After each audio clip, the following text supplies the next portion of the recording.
I hope you're all doing well.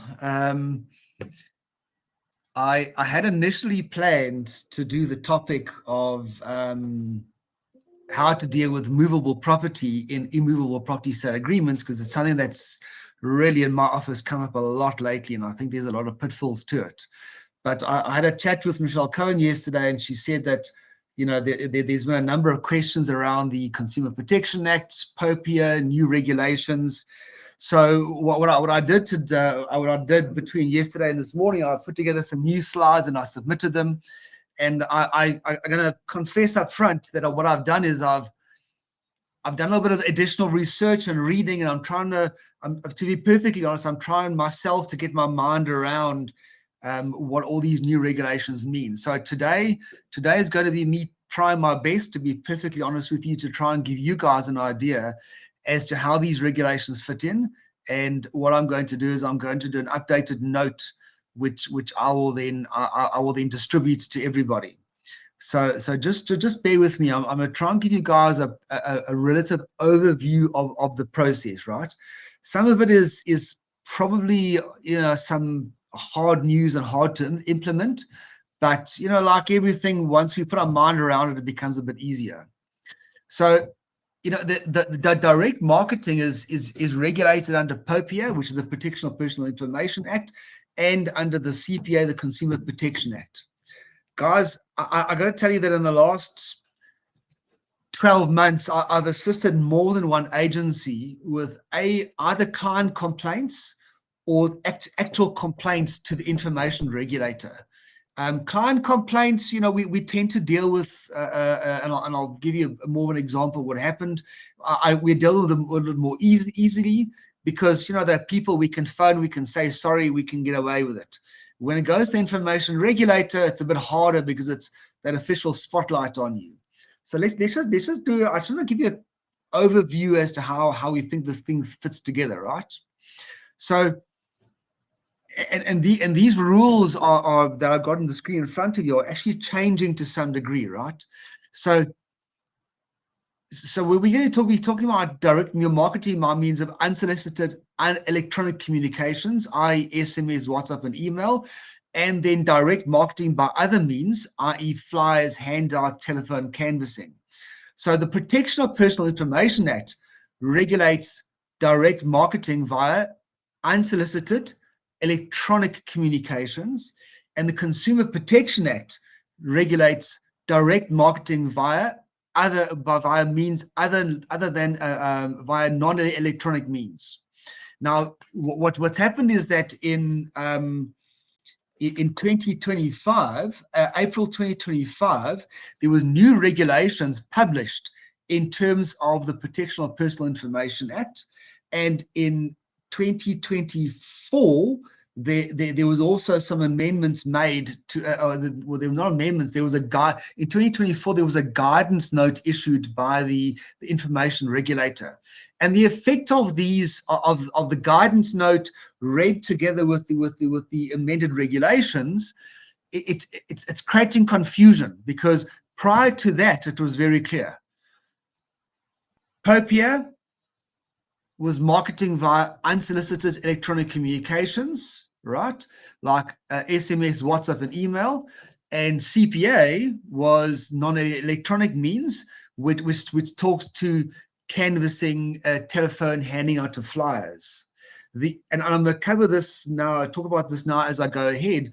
The effect of the guidance note issued in 2024 was to now speak to telephone communication as being categorized under electronic communication. So what it does is it moves a telephone calling, cold calling, from the CPA into POPIA.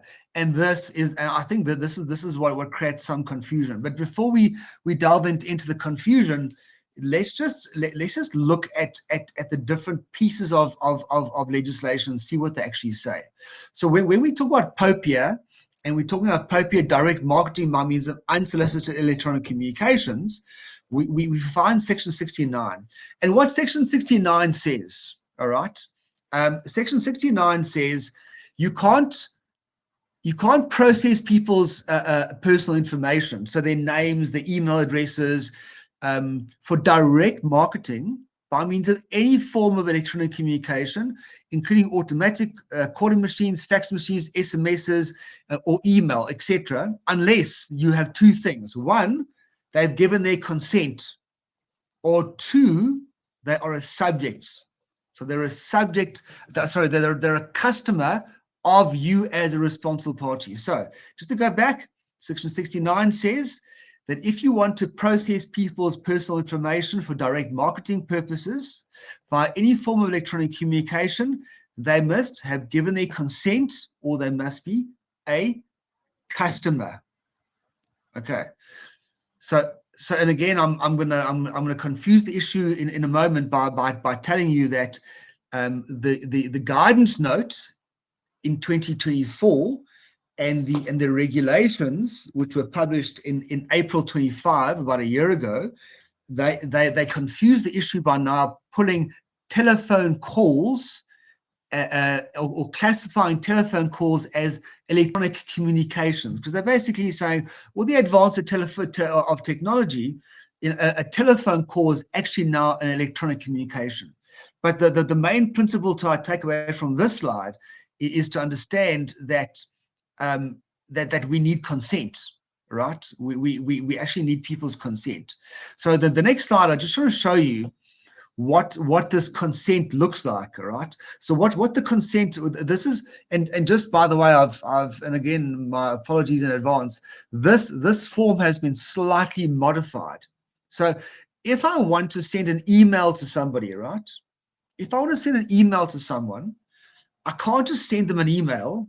And so I'll give you an example.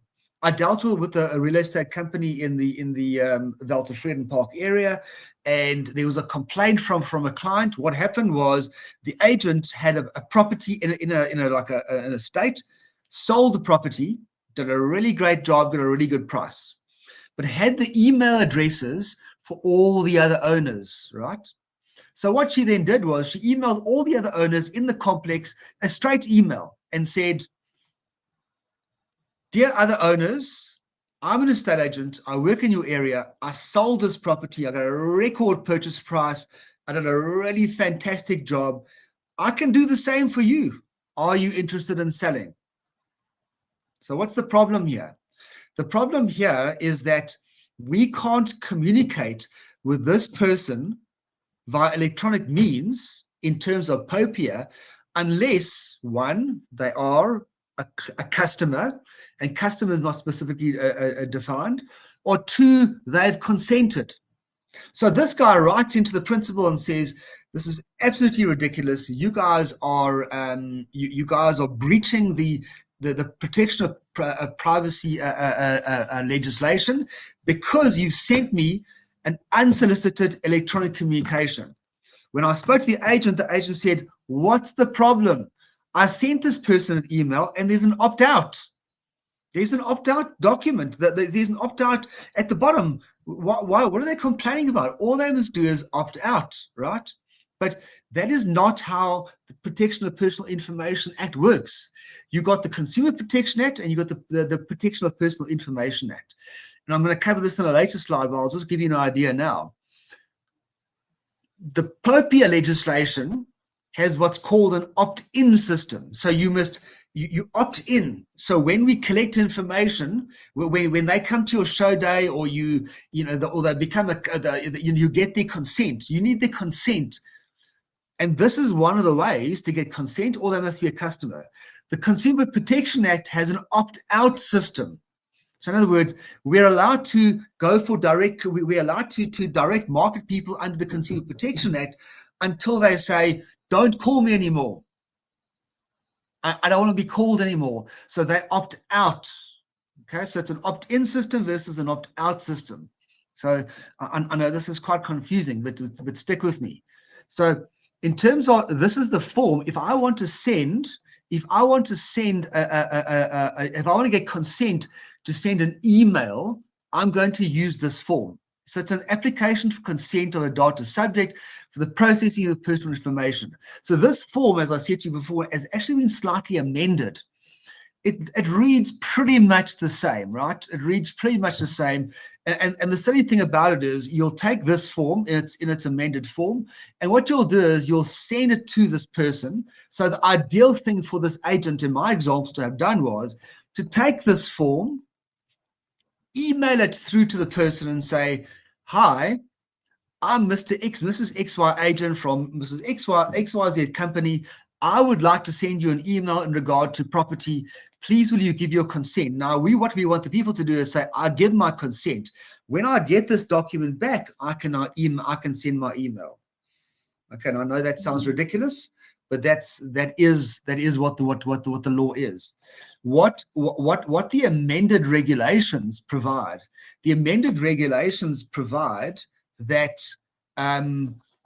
this form is A, slightly amended, and B, what they actually say, and I'm just going to read it to you. It says, a responsible party wishes to process personal information or data subject for the purpose of direct marketing through unsolicited electronic communication, must in terms of section 69(2), obtain the written consent from the data subject in a form substantially the same as Form 4, or in any manner expedient, free of charge, and reasonably accessible. So what they're essentially saying is you can use Form 4 or in any manner that may be expedient. So what the exact interpretation of that is, I'm not exactly certain. But that's in regard to emails. I'm going to cover telephone calls in a moment, right? But let's just talk about that's emails. So consent. So what I'm saying is Popey has got this opt-in system where the consumer must first give consent to receive the electronic communication, right? Here's the thing with what Popey says. It says you're allowed to ask for consent, but only once. So in other words, when consent is refused, you can't make a second approach. So if you send your email, ask for consent to send more unsolicited electronic communications, and the guy says no, you can't ask again. Okay, so that's that's always been the law. The change in the law on the regulations from April 25 was that the nature of the form changed, and it says you can ask in any manner that may be expedient. All right. So now so the general rule is that you can send off this document, you get consent. As I've said to you, as I've said to you, before, is that it's not correct, and a lot of agents are under the mistaken impression that because they send an email that has an opt-out provision, they're in compliance with the law, but they're actually not, right? Because the Popey system is a you give me permission to opt you in system. It's an opt-in system. So I need to get people's permission to opt into the system, right? The second requirement in section 69(2), and this is to now send an unsolicited electronic communication, is one is consent, which I must get consent, okay, and that's amended by the amended regulation, or two, they must be a customer. So in other words, if this person's already a customer of mine, well, then I can send them electronic communications, right?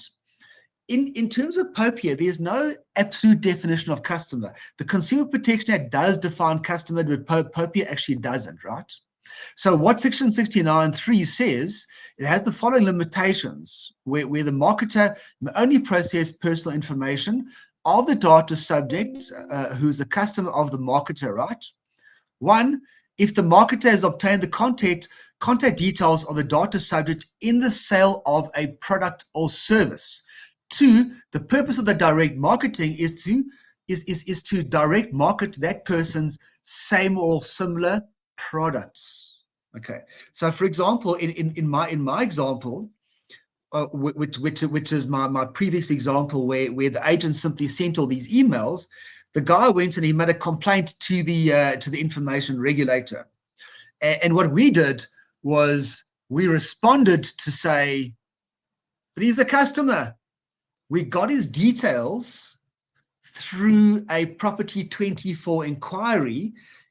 Through the Property 24 inquiry, he got put into our database, and because of he's on our database, he's a customer, and therefore we sent him this unsolicited electronic communications. And if please excuse the expression, it's really just bullshit baffles brains, right?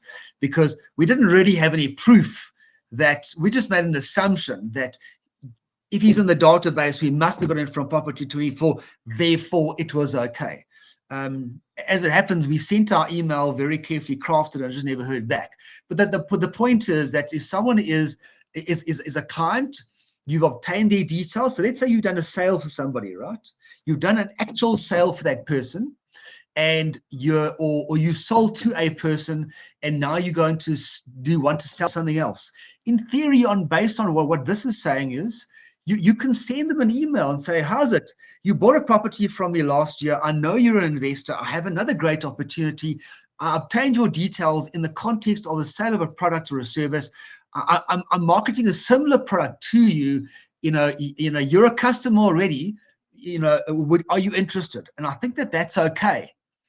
And then, of course, when you send that email, you must remember that you must give that person a reasonable opportunity to object, right, to you using the electronic details. So in other words, the objection is when you collect the information, right, the guy has the right to object. And that's why you got these forms, right, that you get people to fill out. I consent to receiving electronic communications. Yes, no. I mean, this is why the information, your documentation needs to be right. So the point is that if they're a customer, you can send information to them.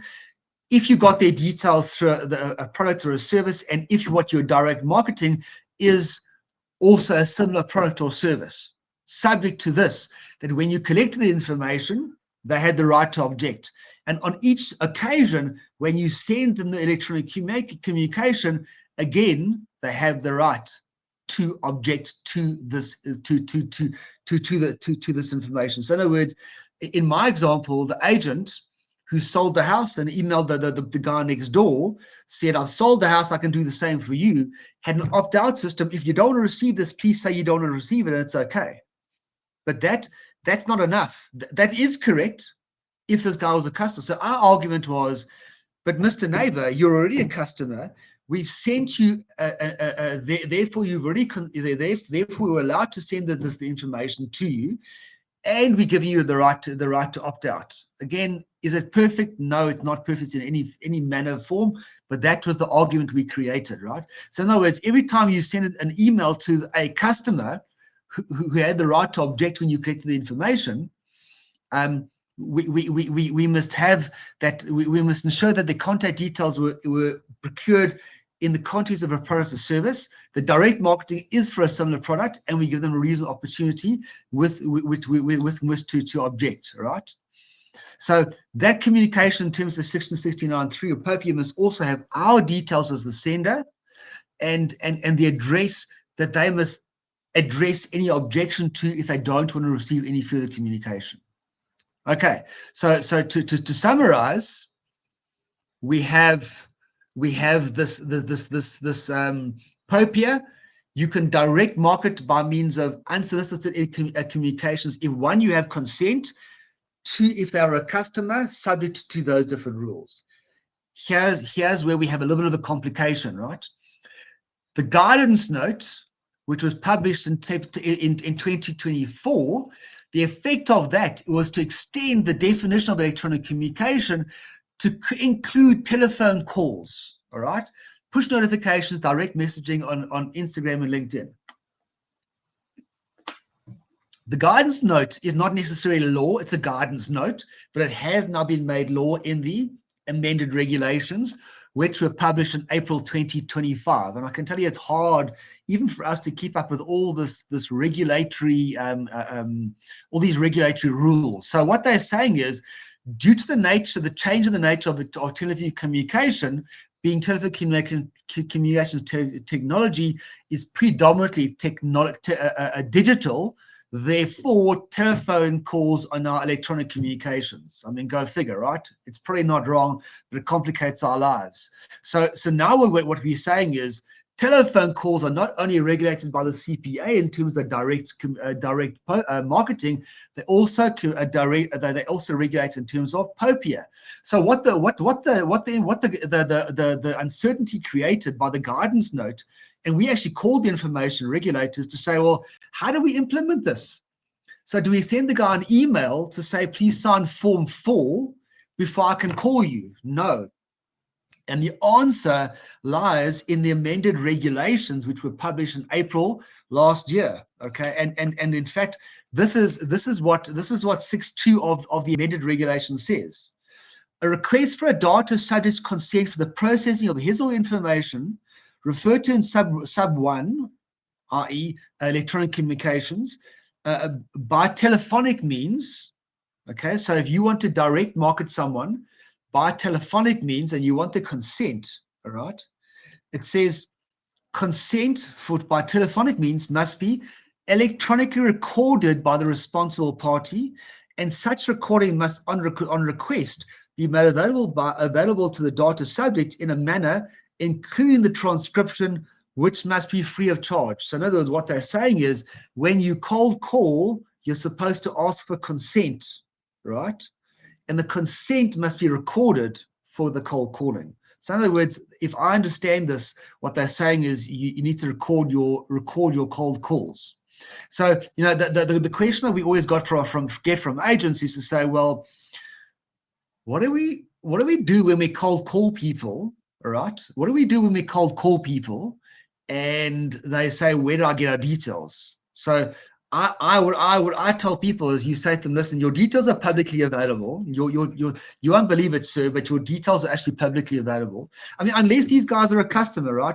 If these guys are previous customers, you can say, you're a customer. We sold the house to you here. We rented a property to you here. We have your details through our business, and that's how you're on our database. Or these details are publicly available, and you're going to ask for consent, and you're going to ask for a consent, and you're going to ask for a consent in a manner that is expedient. So what you can do is you can have the script that says, ring, dear Mr. Client, hi, it's so-and-so from XYZ agency.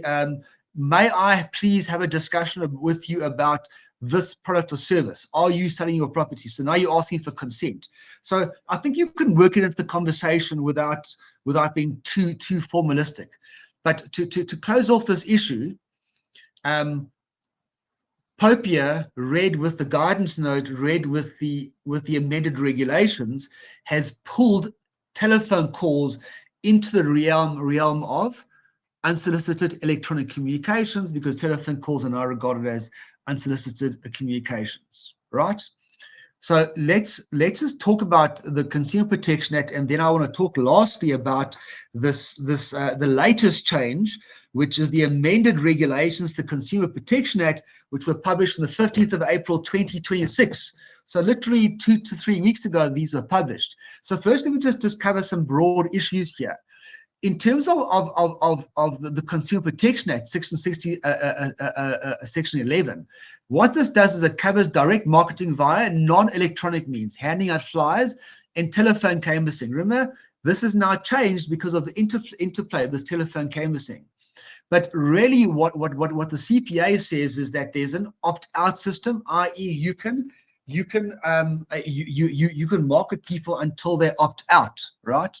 So the CPA is slightly different. You can market people until they opt out. And I know there's an immediate contradiction now between POPIA and CPA, which frankly we're going to have to try and resolve.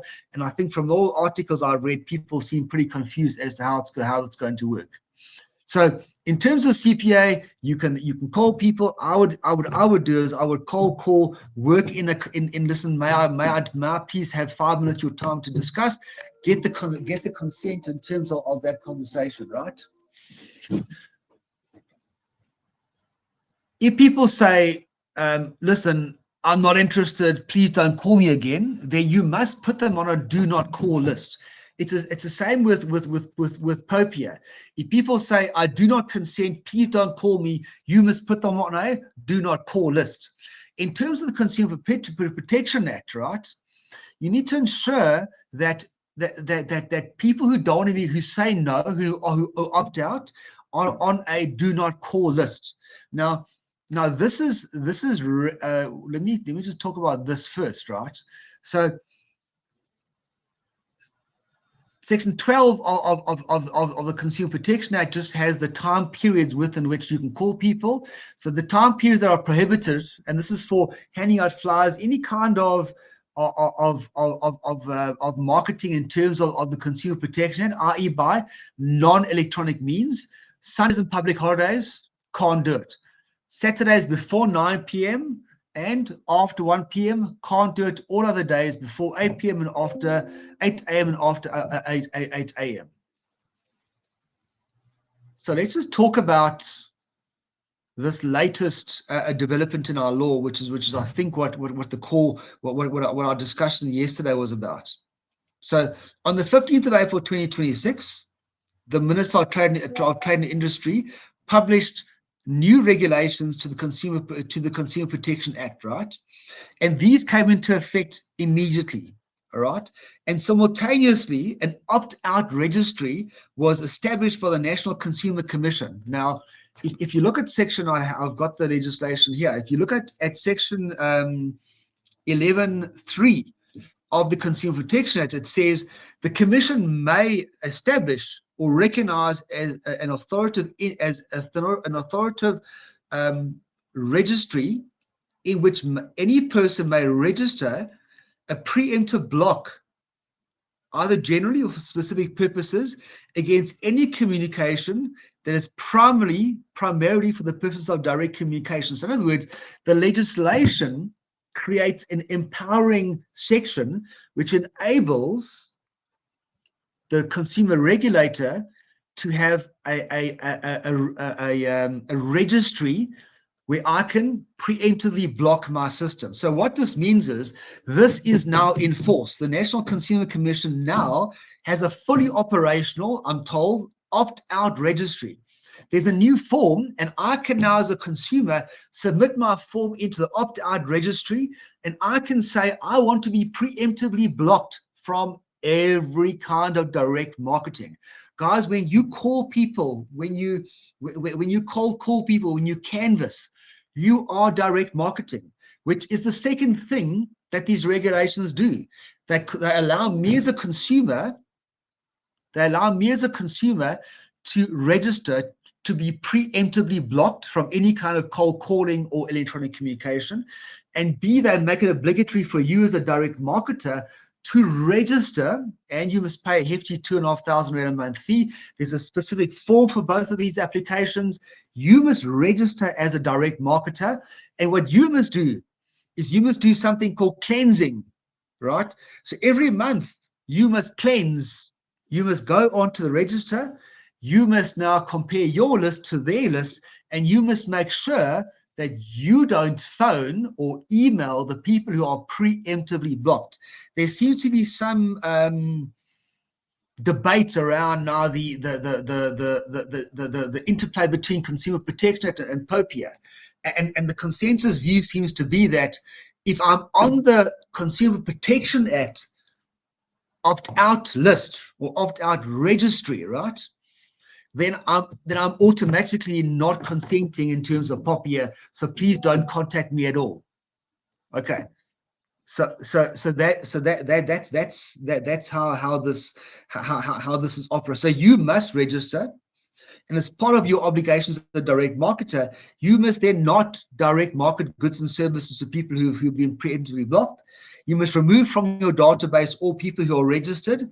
You must not contact these people. There's a bunch of things, but that's essentially what you are required to do as a direct marketer. So guys, I hope that is not as clear as mud. But let's be certain that what I do see from the articles that I read is that there's a bigger clampdown from the information regulator and the Consumer Protection Act, that they seem to be more proactively pursuing inspections and investigations. So, what I will do, guys, I will update my note. But I do think that one has to be very careful around emailing people and following the law very, very closely. As I say, I'll update my note and I'll distribute it. So I hope that makes things a bit clearer I hope that makes things clear, or gives you guys a better perspective on where we are in the legislation. I haven't checked if there's any questions. I see there are none. I hope that's not because it was so very, very confusing.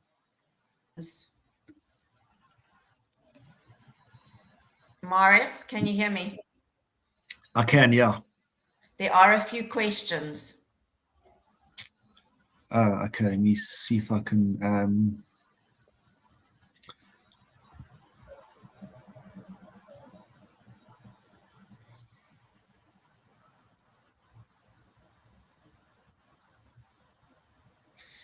Okay, Ramon asks, if we cold call a client and they're okay with having a discussion and then they give consent verbally on the call to send an email, is that okay?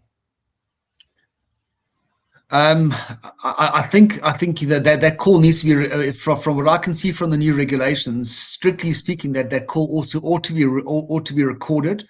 And if that's the expedient manner that you're obtaining consent, it probably is okay. But these I think that we still need to strength test the regulations. But that does sound okay to me, subject to us recording. Because remember, when we now send that email and the guy gets the email and comes back and says, why are you sending me an unsolicited electronic communication? I'm not a customer, and I'm not a customer. I didn't consent.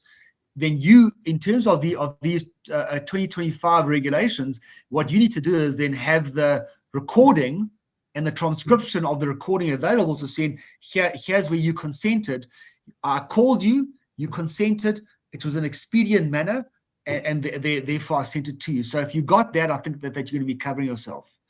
The other question I see is we have a database of 20,000 people who get a weekly newsletter. We've been sending it for 5 years.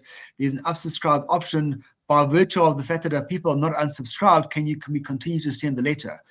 I think I don't specifically know the answer to that question, Michelle. I'm going to have to look into it for you, and I don't want to give an off-the-cuff answer. I suspect that the answer lies in whether those people initially consented to actually receive that email. But I'll certainly have to I'd have to have it looked into. If they're past clients, if they're existing clients, then absolutely. Then I think that we're good to go. The only issue about having them as past clients is if one of them objects. I mean, can we show in some way that they are past clients? Because if we can, I think we're good. Then we are good to go. And then Marius, can we rather use WhatsApp? It will be in writing. Yeah, I mean, I think that the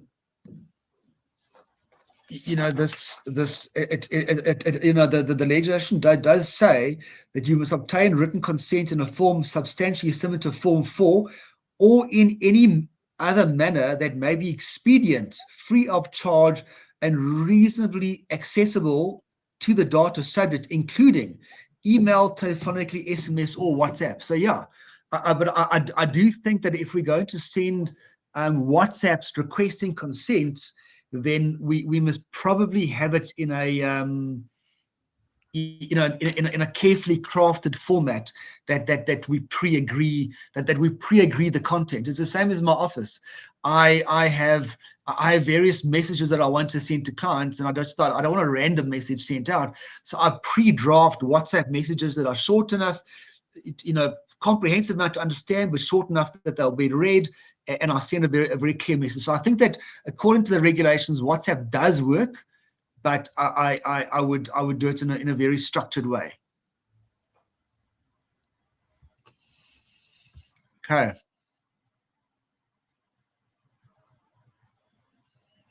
Michelle, are you there?